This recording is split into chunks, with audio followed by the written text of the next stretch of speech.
Strode. Picture this: a black man's naked body, sculpted like something out of Greek myth, blown up into a poster, and hung by the Nazi regime during the 1936 Berlin Olympics. The same regime that called his race subhuman, used his body as proof of physical perfection. Now fast forward 24 years. That same man is standing in a Hollywood studio, and they still won't put his name at the top of a movie poster. Sit with that for a second. Because this isn't some obscure footnote. This is a man who broke pro football's color line a full year before Jackie Robinson ever stepped onto a baseball diamond. A man who became pro wrestling's first black star. A man who earned a Golden Globe nomination playing a gladiator who chose death over bowing to Rome.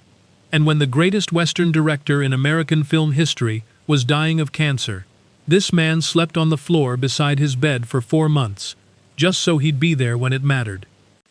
His name was Woody Strode, and somehow, he managed to be one of the most extraordinary men in Hollywood history while staying almost completely invisible. Today, we're fixing that. Let's start with that poster, because it tells you everything about the contradiction Woody Strode lived inside his whole life. Before he ever acted in a single film, his body was already famous around the world. In the late 1930s, while he was a student athlete at Wickla, his physique caught the eye of an Austrian artist named Hubert Stowitz, who painted a nude portrait of him for an exhibition celebrating great athletic bodies, timed to the 1936 Berlin Games. The Nazis actually shut that exhibit down, because it dared to include black and Jewish athletes alongside everyone else. But the German filmmaker Leni Riefenstahl photographed Strode anyway, and somehow a poster of him, commissioned under Hitler's own regime, ended up circulating around the Olympics. Think about that. A government built on the idea that his people were subhuman was using his body to sell an idea of physical excellence. That contradiction, being seen and unseen at the same time, would chase Woody Strode for the rest of his life. People noticed his body first, and too often, that's all they ever noticed. So who was this guy, really? He was born Woodrow Wilson Woolwine Strode on July 25, 1914, in south-central Los Angeles, in a neighborhood called Furlong Tract. His father, Woody Strode Sr., was a brick mason of Creek, Blackfoot, and African-American descent, a man strong enough to lay 2,500 bricks in a single day. Woody used to say his dad's hands were so hardened from the work that getting hit by them would feel like getting hit with brass knuckles. But that same tough old man refused to teach his son the trade. Go to school, he told him, learn something. His mother, Rose, was the daughter of a formerly enslaved woman and was of Cherokee descent as well. Through his father's side, the family traced its roots back to an African warrior who'd escaped a Louisiana sugarcane plantation and found refuge among the Creek people. Here's something that'll stick with you. Growing up in that pocket of Los Angeles, young Woody barely registered race as a thing. His grammar school principal was black. He once put it this way: on the Pacific Coast, there wasn't anything they couldn't do. They thought they were white, in the sense that no door seemed closed. It wasn't until he traveled outside LA that the rest of the country made it very clear what it actually thought of men who looked like him. He was a skinny, gangly kid until a growth spurt hit him in junior high, and by the time he got to Thomas Jefferson High School, he was an all-city football captain and an all-state track athlete. His grades weren't good enough for a scholarship right away, so he hit the books on his own and forced his way into UCLA. And once he got there, something remarkable happened. Something that would ripple through American sports history for decades. At UCLA, Strode became a two-way end on the football team and a world-class decathlete. In 1938, he won the Pacific Coast Conference shot put with a throw of over 51 feet, at a time when the world record sat around 57. He high-jumped 6'5". He placed fourth at the national championships. But the real story of those years wasn't just Woody's talent. It was who he shared the field with. The 1939 UCLA Bruins were the most integrated college football team in the country. At a moment when the entire sport barely had a handful of black players nationwide, this one team had four: Woody Strode, Kenny Washington, Jackie Robinson, and Ray Bartlett. Three of them became known as the Gold Dust Gang. Years before any of them changed the world in their own way, they were already lining up together on Saturdays, quietly proving something America refused to believe. That 39 team went 6 wins, 0 losses, 4 ties, and finished 7th in the country. Strode led the team in receiving. They played the eventual national champions, USC, to a scoreless tie in front of over 100,000 fans, with a Rose Bowl berth on the line. Jackie Robinson would go on to shatter baseball's color barrier. Kenny Washington would help break footballs. And Woody Strode? He'd actually break it first. Almost nobody remembers that part. Here's the injustice nobody talks about enough. The NFL had banned black players since 1933, not through any written rule, but through a quiet, unspoken agreement among team owners that worked just as effectively as a law. For 13 straight years, not one black man played professional football in America. Locked out of the league, Strode and Washington played for a semi-pro outfit called the Hollywood Bears instead. When World War II broke out, Strode joined the Army Air Corps, spent the war loading bombs on Guam and the Mariana Islands, and played football for an Army team on the side. By 1946, he was 31 years old. His football window looked closed for good. Then the Cleveland Rams relocated to LA, and needed to lease the city-owned Memorial Coliseum. A black journalist named Hallie Harding pushed back hard. If you want to play in a public stadium in this city, you integrate your roster. Under that pressure, the Rams signed Kenny Washington in March of 1946. At Washington's request, they signed Woody Strode that May. Along with Marion Motley and Bill Willis over at the Cleveland Browns, these 4 men became known as the Forgotten Four. The players who brought black athletes back into professional football, a full year before Robinson ever debuted in baseball. It wasn't a fairy tale, though. Both men were past their physical prime, and the experience was rough. Strode was 32, played just that one season, caught 4 passes for 37 yards, and was cut. He later spoke about the racism, the lack of playing time, the extra punishment opposing players handed out to black athletes, especially from Southern teams. Even the Rams' own owner reportedly disapproved of Strode's interracial marriage. But north of the border, a team in Canada was about to hand him something America never would: real respect. In 1948, Strode signed with the Calgary Stampeders. And what happened that season sounds made up, except it isn't. The Stampeders went 12-0, a perfect season, the only fully undefeated championship run in Canadian football history, a record that still stands today.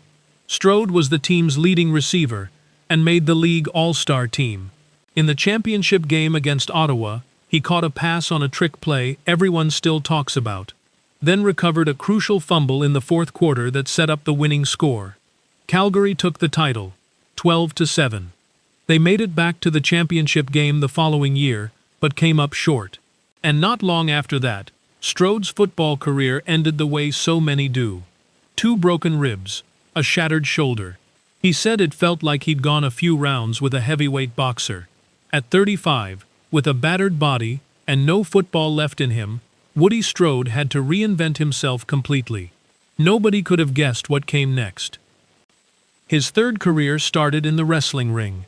By 1950, Strode had become professional wrestling's first black star, working matches across California and into Canada, sharing the ring with the era's biggest draw, Gorgeous George, and teaming up with fellow black wrestling greats Bobo Brazil and Bearcat Wright. He wrestled under the billing of Pacific Coast heavyweight champion, pulling in around $500 a week. But more than the paycheck, the ring taught him something invaluable: how to move, how to sell a fight so it looked completely real, how to hold a crowd's attention using nothing but his body. That skill was about to open a door nobody saw coming. A film producer spotted him wrestling and cast him in a Jungle picture in 1951. The studio wanted his head shaved for the part. He wasn't thrilled about it at first. Then they offered him $500 a week, and he said, "Fine, where are the clippers?" In his own words, he went out into the world with a bald head and felt trapped in that image for life. And in a way, he was right. Through the 1950s, he was cast over and over as the African warrior, the gladiator, the exotic tribesman. He even played a literal lion in one film, which he called the hardest job of his entire career.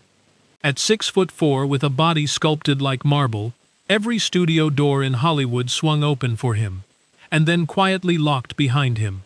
Directors saw a warrior, a slave, a gladiator. They never saw a romantic lead. They never saw a star. Then Cecil B. DeMille hired him as a $500 a week extra for the Ten Commandments in 1956. When no one else could properly fill the role of the King of Ethiopia, DeMille bumped Strode up for it, and he made every second of that screen time count. Then in 1959, Pork Chop Hill gave him his first real dramatic role. And it was on that same movie lot that a car pulled up, a chauffeur stepped out, and told Strode an old man wanted to meet him. That old man was about to reshape Strode's entire career and nearly break him in the process. But before we get to him, there's a role from 1960 that deserves its own moment. In Stanley Kubrick's Spartacus, with Kirk Douglas both producing and starring, Strode played Draba, an Ethiopian gladiator armed with a trident and net, forced to fight Spartacus to the death for the entertainment of Roman elites. His wrestling background made every movement look brutally authentic. He said later that without his wrestling experience, he never would have landed the role, and that pulling off that fight scene without actually hurting himself or Kirk Douglas took real skill. In the scene, Draba gets the upper hand and has Spartacus pinned. The crowd screams for the kill. Instead, Draba looks up at the aristocrats watching from their private box, and in one defiant move, hurls his weapon straight at them. He's killed for it, by a character played by Laurence Olivier. But his act of defiance is what sparks the slave rebellion that drives the rest of the movie. It's just a few minutes of screen time, but it hit audiences hard in 1960. Film scholars have read Draba's death as a stand-in for the civil rights movement itself, a black man choosing to die on his feet rather than live on his knees. The role earned Strode a Golden Globe nomination for Best Supporting Actor, making him the first black actor ever nominated in that category. On set, Olivier reportedly told him, "What you're about to do, I could never do." Strode said that single sentence gave him all the confidence he needed going forward. Even after Spartacus, even with that historic nomination, Hollywood still wouldn't give Woody Strode top billing. It took that old man with the camera and the temper to finally hand him something bigger. That man was legendary director John Ford. Ford sent his own chauffeur out to track Strode down on a studio lot. "I hear you're trying to be an actor," Ford said. Strode nodded. "I've got a little job for you," Ford told him. That little job turned out to be the title role in Sergeant Rutledge, released in 1960, the first major Hollywood Western built entirely around a black hero, a Buffalo soldier from the 9th Cavalry, falsely accused of murder and assault. The studio wanted Sidney Poitier or Harry Belafonte for the part. Ford refused both. He said they weren't tough enough to be who he needed Sergeant Rutledge to be. The film hit theaters 2 years before To Kill a Mockingbird, making it one of the earliest mainstream Hollywood movies to confront racism head-on. Strode called it his favorite role of his career. He said it had dignity. He later described one particular scene, riding hard across a river in a moment of pure heroism, as the greatest glory a black man had ever been given on screen up to that point, and he was proud that he'd earned it, not been handed it. Ford's directing style, though, was brutal. Before one especially intense scene, he reportedly got Strode drunk the night before, so his hangover the next morning would read on camera as a man weakened from a gunshot wound. Strode later said that old man didn't just direct him, he split his personality in two, and that he nearly had a breakdown making that film. But it also made him into a real actor. Ford treated him almost like a son, and by all accounts, Strode needed that kind of connection. He admitted he carried a certain roughness in him, something that felt generations old. And that roughness was exactly what Ford responded to. But Ford's relationship with race was never simple. He used his friendship with Strode as a shield whenever anyone accused him of prejudice, famously saying his best friends included Woody Strode and a groundskeeper who'd worked for him for 30 years. And on their next film together, Ford would show just how far he was willing to go. using the man he called a son as a weapon in someone else's fight. In 1962, Ford made The Man Who Shot Liberty Valance and gave Strode the role of Pompey, John Wayne's devoted ranch hand. In the film's most quietly devastating scene, Pompey stands in a classroom, trying to recite the Declaration of Independence. He gets through the opening line, then stumbles, forgetting the part about all men being created equal. James Stewart's character gently reminds him, "A lot of people forget that part." In one small moment, Ford said more about the state of race in America than most filmmakers manage in an entire career. In another scene, a bartender refuses to serve Pompey a drink. Wayne's character bellows back, who says he can't, and pours it himself. Later, it's Pompey who saves a drunk, suicidal Wayne from his own burning house. The so-called servant rescuing the so-called master. The powerless man performing the film's single greatest act of loyalty. Off camera, though, Ford played a much crueler game. When James Stewart offhandedly remarked that Strode's costume looked a little too much like an old stereotype, Ford gathered the entire crew and announced, in front of everyone, that Stewart didn't like black people. Stewart was humiliated. Strode had just been used as a pawn in a fight that had nothing to do with him. It took years before he even realized what Ford had done, using him to psychologically get under Stewart's skin. On that same production, tensions boiled over between Strode and Wayne, who was absorbing constant abuse from Ford, and the two nearly came to blows. Ford reportedly called out from his director's chair, "Don't hit him, Woody, we need him." That film, The Man Who Shot Liberty Valance, was added to the National Film Registry in 2007. Strode ended up with 4 films in that registry total. The 4th one opens with what a lot of critics still call the greatest sequence in the history of cinema. In 1968, Sergio Leone made Once Upon a Time in the West, and he opened the entire film by breaking every rule of pacing anyone had ever taught him. 3 gunmen arrive at a lonely train station in the Spanish desert. They just wait. For nearly 10 straight minutes, almost nothing happens. A windmill creaks. A fly buzzes around one man's face, and water drips, slow and steady, onto the brim of Woody Strode's hat. No dialogue, no music. Just 3 men, the desert, and time itself pressing down on the audience until it's almost unbearable. Strode stands there with the patience of someone who has genuinely waited his whole life for something, which, in a way, he had. Then Charles Bronson's character steps off the train, playing a harmonica. A short exchange. All 3 gunmen end up dead.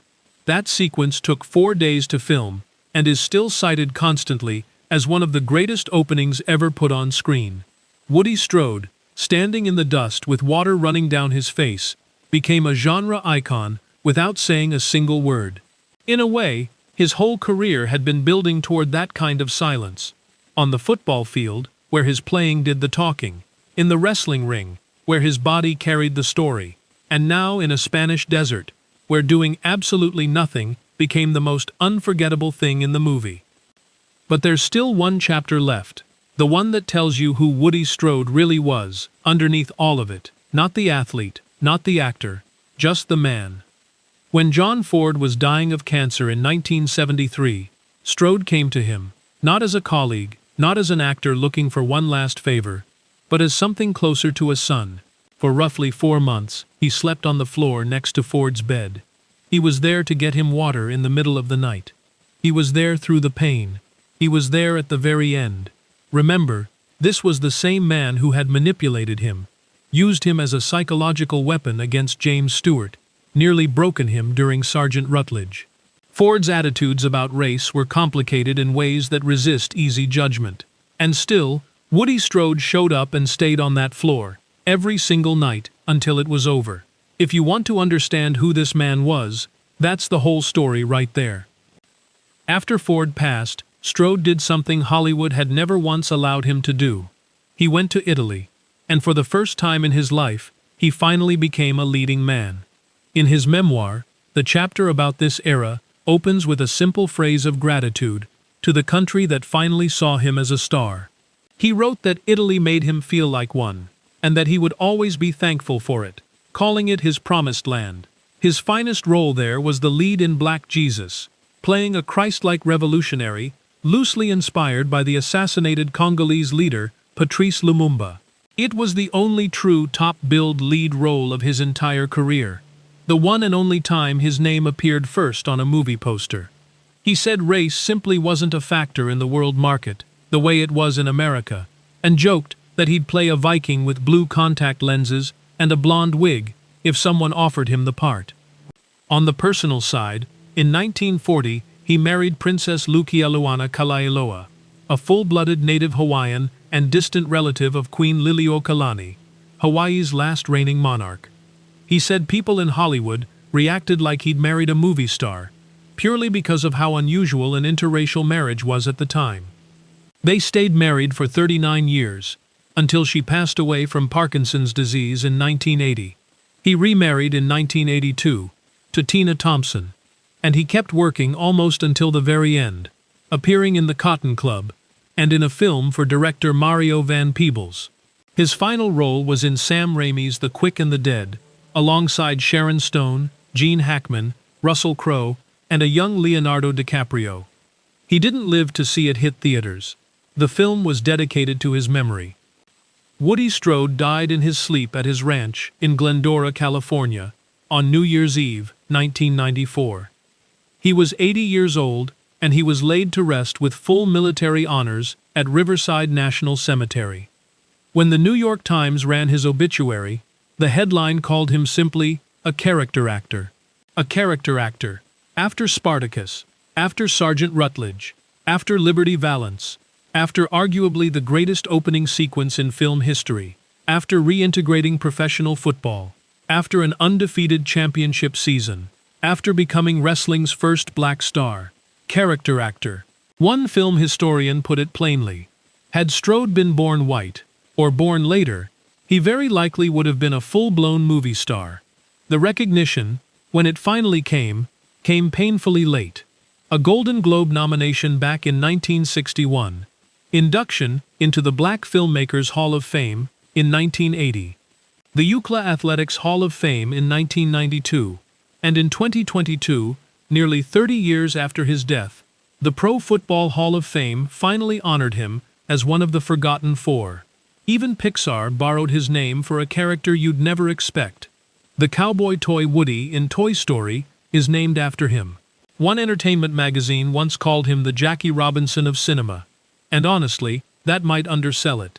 In every part he played, no matter how small, no matter how boxed in by the prejudices of his era, Woody Strode brought real dignity to the screen. He took roles written as flat stereotypes, warriors, slaves, gladiators, servants, and made every single one of them feel human. He stood 6'4", and he dared the camera to look away. It never could. 3 careers, 3 color barriers broken. And at the very end, when the man who had shaped so much of his life lay dying, Woody Strode didn't give a speech about it. He didn't write an op-ed or call a press conference. He just walked into the room, lay down on the floor, and stayed there until it was finished. That was Woody Strode. And if his name wasn't on your radar before today, it is now. If stories like this hit you the way they hit us, the ones about people who gave everything and got remembered for almost none of it, stick around, because there are a lot more of them out there, and they deserve better than a footnote.